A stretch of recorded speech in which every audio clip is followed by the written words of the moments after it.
अरे जादव जी के महल्ला ह तेल लड़बे कि भेजबे अपन भैया के। अरे जादव जी के महल्ला ह तेल लड़बे कि भेजबे अपन भैया के। रहे दे, तोरा बस के बात नहीं खे।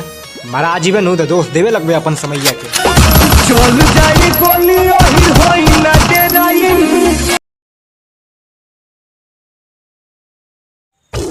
दुनिया के नजर में शरीफ बन के रह और प्यार से करी ह बात। अरे दुनिया के नजर में शरीफ बन के रह और प्यार से करी ह बात।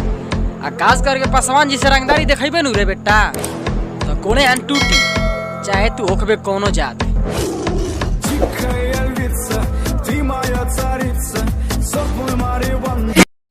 अरे एक की जाति बोलबे तो बेटा तोर सब अकर झाड़ दिया सन। अरे एक की जाति बोलबे तो बेटा तोर सब अकर झाड़ दिया सन। और का कहत रहे चौहान जी के बारे में उल्टा सीधा बकबे, निमरा के उल्टा गणिया मार दिया सन। और तोरा लेखा बदमाश के मुआ दी चौहनवा